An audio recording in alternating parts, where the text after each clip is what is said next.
We're going to do a review today. On Facebook, I've commented a lot on the good, the bad, and the ugly of the 610 Versatile Delta Track because lots of guys have asked about them on, our local farmers groups. And I figured, well, hell, let's just do an actual video. Maybe I'll repeat some of this. I will repeat some of the stuff I've said. But like I said, this isn't going to be whitewashed where it's only the good. I'm going to ignore the things that are glitchy or a problem or I just don't like. I'm going to tell you everything. Some of it is just preference. Some of it is and these are my preferences too. I know lots of people out there would say, oh, I don't like this engine or that setup or this, that, the other. This is what I like. And I try to be as unbiased as I can when I do these, but everybody's got a bit of intrinsic bias in them. So let's have a look at it. If there's questions, if there's something I miss, let me know in the comments. Here's the 2018 610 Delta Track. We've had this thing since new. It was a demo when we got it, and it only had 50-60 hours on it. It has 610 horsepower. I think it has 7% bulge on top of that, so I think you'll get an extra, like when it's revved out, if you need to, it'll go up briefly up to like 600, just shy of 650, I think. It has the 30-inch Camso tracks. I wish we would have had the 36, but this was a pre-spec tractor. I think it would have helped last year, but overall, there's nothing wrong with them. You should look at the Versatile site. They do a really good job explaining their bogey wheel system and their zero maintenance, so you don't have to change the oil in them every year. It is a QSX 15 Cummins. So it's a 15-liter turbocharged Cummins diesel. It is Tier 4 final, I believe. It must be. Big engine. I quite like Cummins, so that's fine by me. Fantastic lights for stock. So you'll see on the website it says 1750 liter combined tanks, but that's just for the 610 with tires. Because of the tracks, you actually lose about 100 liters of tank, so I want to say it's right around the 1550 liter mark. We have the PTO, as I already said. It is a Cat, I think that's a Cat, that must be a Cat 4 drawbar. Birds are kind of pissed off at me. We have a camera. The display inside will take up to 2 camera inputs. This has the high capacity or high flow hydraulic system, which I think, if I remember right, is 110 gallons a minute or just under. It has 6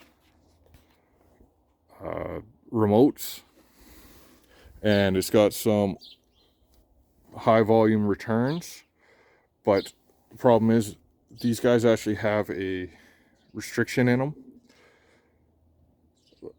so we had to put these two tethered to the return because you can't have an obstruction on the Seed Hawk. They need to flow back and forth as easy as possible, and I've installed extra cameras.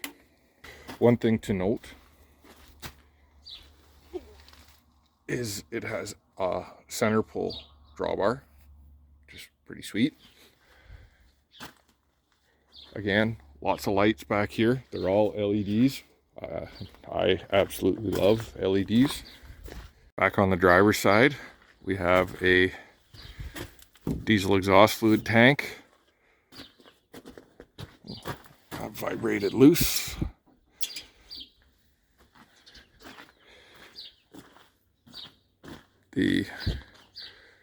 Everything else is relatively the same. Oh, we also have a tow cable. Probably saw that hooked up to the front. 3 batteries and a disconnect. So before I climb up in the cab, show you a few things. I want to talk about what I do and what I don't like about the outside. Something I don't like in general, diesel exhaust fluid. What I really don't like is the design of this tank, because if we go up, you can see the inlet is here, but there's tank up here. So as it fills, you're actually filling in the middle of the tank. So the bottom of the tank fills pretty nicely. Then the top will actually gurgle and spit back at you. There is a side hill float valve in here on the vent that I actually took out, and that helped a lot because it would just plug up, and that was part of the reason it would still blow back. Another thing, so Cummins engine looks good. What I don't like is that where this oil filter is, it's just really awkward to service, and hydraulic filters are all down there. I don't know why they couldn't have done the same thing. Make it easier to work on. I love a battery disconnect, and I also love the fact that all of the, try and do this with one hand, the rads flip out, and it's got a reversible fan, so they stay very, very clean in here. You know, we'll give it a blast, but you can see through them. And we haven't blown this out since before last harvest. So the reversible fans are great. No qualms about the fuel tank, except for on the passenger side. I just feel like they cheaped out for this ladder. They put just a pin in. I don't know why they couldn't have put like a spring-loaded pin. Love having the PTO because we have this on the grain cart in the fall. Overall, pretty good back here. If you have the PTO on it, you definitely need to buy the camera because you cannot see this pin at all. A little bit dusty. One thing that does suck about having tracks is having to dig the chaff and junk. Like, we do a pretty good job in the fall of digging everything out. We never got around to taking this for a wash in the fall, and we probably will once in the next few days here. But there's a lot of places for chaff to build up, in particular in here. And if you go in the backside, all in here gets built up with chaff. A lot of times chaff gets up here. It's fairly easy to blow off, but you can see there's lots in there. I guess we missed that. We'll dig all that out. We'll blast her off. One thing, when we first got it, it had a really funny whine coming out of the PTO. And I can't remember what the solution was, but we essentially ran it, which we didn't need the PTO because we were seeding. So we had them take off this yoke and ran it without the PTO able to be engaged. And then I think there was a seal that they had to rebuild or something like that. And they said that was a common thing from factory, you know, full warranty. Did it in the off season, didn't bother us at all. Another thing Verstyle's done very well is the cab suspension. The cab floats. I can even move it just a little bit by hand there. Gives it a really nice ride in the field. I quite like the ride, except for rocks, which are a common thing with tracks. Again, not a fan of the def, the tank, anything about it. Another thing I'm not necessarily a huge fan of is where that hydraulic fill is. The tank It's right there. Nice, easy spot to see. I feel like it should have been like right through the top. Would have been a lot easier to fill. It is showing as overfilled right now, but we are parked on a bit of a slope. What I really, really hate about this tractor, and so right now I'm on the first step. I need to stand on the bottom rung because I'm 6'4" to be able to open the door without creaming my head. Because if I stand on the second step, so now I am standing on the second step. Again, I'm 6'4", and if you're not careful, like that's in the beak of my, and on a windy day with the wind coming from the wrong way, it has dummied me pretty severely a couple times. That is one thing I really don't like about these, is the door is a hazard. They do put a sticker on. I'm just not a fan of it. I feel like it, I get where they're coming from, that they're trying to maximize visibility. That door could have been probably redesigned a little bit. I think the biggest thing is if they were to have moved the ladder to the corner a little bit, would have been a lot better. I know it would have cost some money and re-engineering and this, that, the other. I still think that's a major hazard. The power shift transmission. It's got a CAT, I think it's called a CA22 power shift. So it's got, it's called a 20-speed transmission, and I don't like calling it a 20-speed because it's got 16 forward and 4 back. There's the back of the tractor. The reason I don't like it is you get like an 18-speed semi, or say your 8-speed that's in your Dodge, or the 6-speed Allison. They all talk about forward gears. And I feel it's really strange to say that this thing has 4, it's a 20 speed, or it's got 20 gears or whatever, but all 4 of them are reversed. Oh, that seems kind of strange to me. Overall, it seems we don't have any problems with the transmission, except for the shift points on a couple. I think it's 4 to 5. And maybe it's 10 to 11 or 9 to 10, somewhere around there, where it's a really hard shift. It's like somebody dumped the clutch. Otherwise, it shifts really nice, just those 2 spots. And I'm guessing those shift points could probably be cleaned up with a tune, but kind of don't want to do that. So that goes under the bad. It's minor, but it's bad. That the shift points, they're just rough. They don't hurt anything. They're not going to cause damage. It's just they're not nearly as smooth as the others. Another thing with this door is it's almost impossible to open if you're standing up here. So you have to climb back down the ladder, get in, come back up. First things first, when you're in the cab, it's huge. Again, I told you I'm 6'4", and this is with the seat all the way back, but I can pretty much put the seat all the way forward and my feet touch the windshield, but all the way back, and this is with the seat all the way down too. It's not even up in the riding position. Second thing, we'll call it B. It is huge, and all the glass is big, so there's lots of visibility. Moving on, the seat, very comfortable. It has heated and cooled seats. Pretty sure it's got cooled. Yeah. It's very adjustable. No problems with that.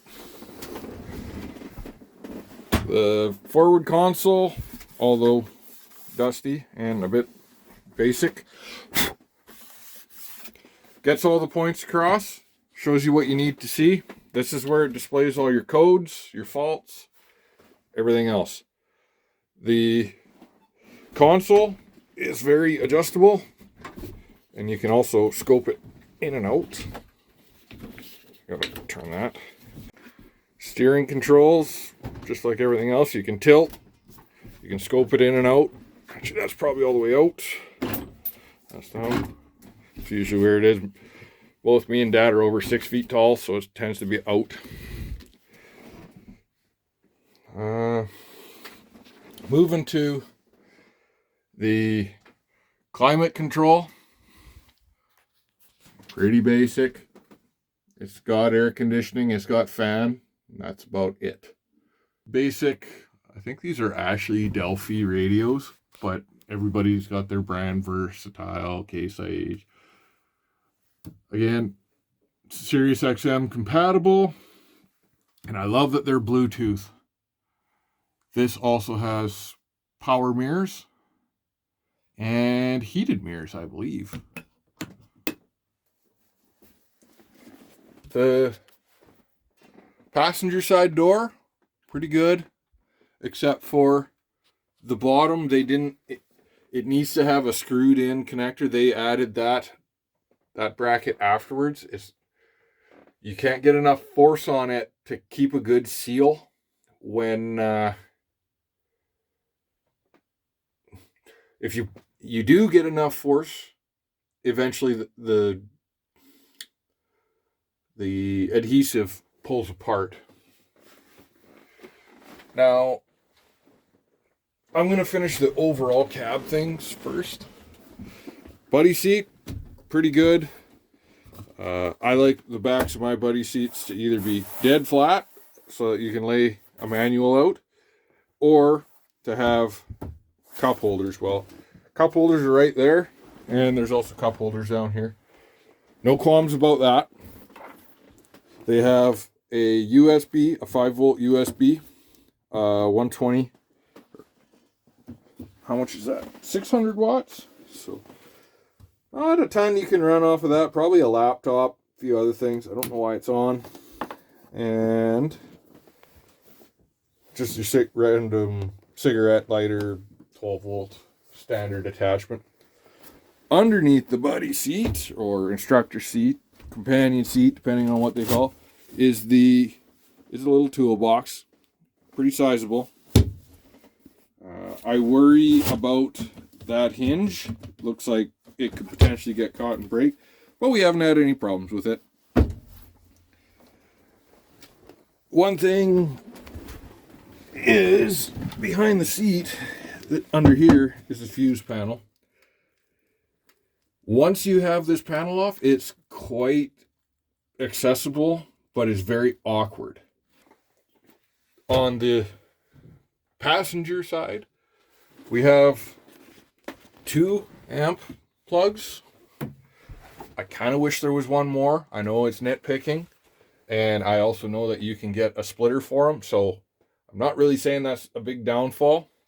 I like the amp plugs over the 12-volt plugs just because they never rattle loose. Once this guy's snapped in and secure, you're good to go.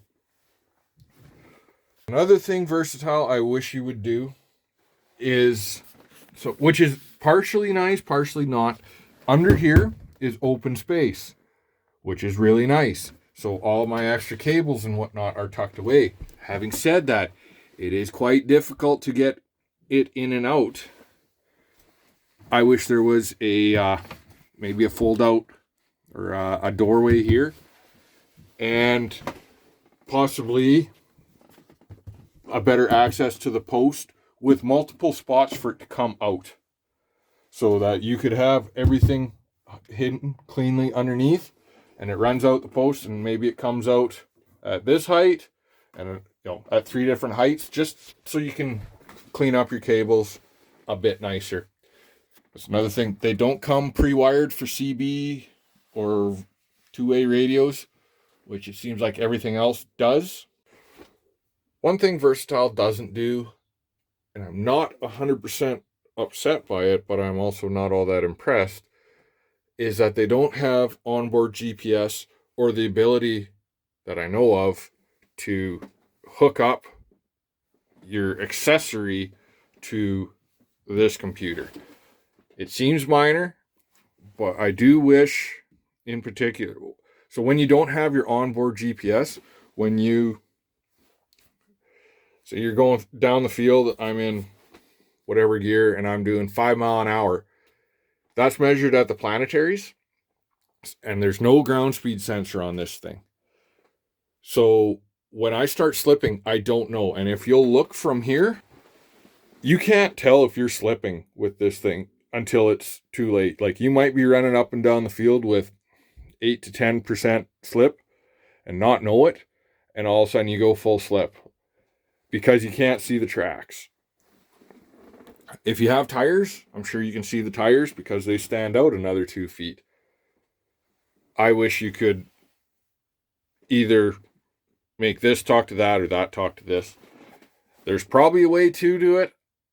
It just wasn't presented as an option to us. Now, while I'm on that topic, this computer is not all that powerful. The software on it is kind of glitchy. We had to do a couple of updates because a lot of times we would lock ourselves out of certain screens. I'll try and do this part fairly quick because my camera doesn't seem to like the frame rate of that screen. But essentially you have 3 screens, and we like to keep these 2 as they are, and then you can pan through the other ones. We've tried to move them around ever since they did the update. It's been better, but we've had times where you move them, you get locked out, and then all of a sudden you're only running 1 screen on that little thing. This is typically how we run it with, so they're fully adjustable. I quite like the controls of the hydraulics. You push all the way forward to go into float, or you can go up and down. 4 main remotes, and then these are the larger remotes. So these are usually only on our fan, and they're in you push them forward to engage. You can set different modes. I don't know if you'll be able to tell with the screen flickering, but you can have it so that if I push it forward and just over that first little bump, it's fully engaged, and it'll just hold, say, down pressure until you flick it back. Or you have it where it's inching mode, where you just, which is fully engaged, or cycling, which is this mode. These others are touch mode or inch mode, where it's only applying pressure until I release it. And you can go into each one. I haven't unlocked the hydraulics yet.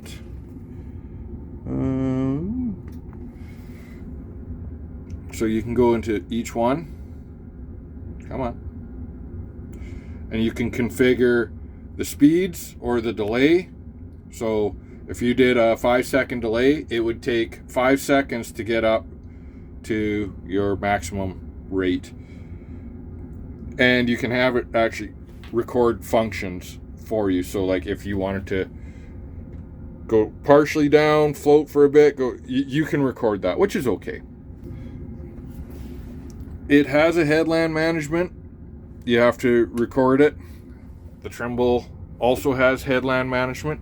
This does not turn your tractor though. This headland management, and there's a bunch of different, you have 8 of them in here to record. This only records what your hydraulics are doing. So it has your field crews here. Your tractor information. Oh no, I hope I didn't screw that up.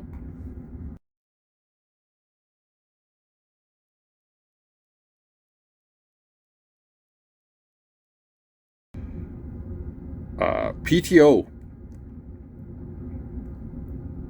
I haven't quite figured out how to, I believe this can be adjusted to how hard it engages.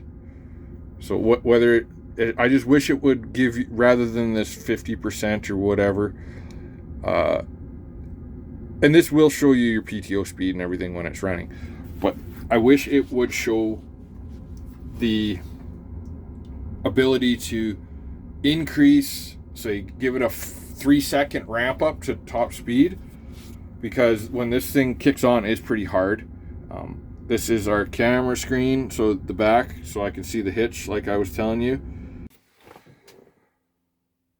As far as the 610 Delta Track, I think it fits into what we need it to be very well. Bang for your buck, horsepower wise, is great. Does it have every feature out there? No. Does that upset me? No. You pay for every feature, whether you use it or not. Part of it with Versatile is you essentially pay to add on features you will use, like our GPS, which is, I'm not against putting an aftermarket GPS on. They tend to be better, in my experience, than the onboard ones. But the onboard ones are making leaps and bounds. Overall, though, I think I quite like the Versatile 610 Delta Track. It's good horsepower. It pulls like a hot damn. It's got more than enough of everything we need. So I kind of told you most, there will probably be some more stuff I forgot, but most of what I do and don't like about the Versatile.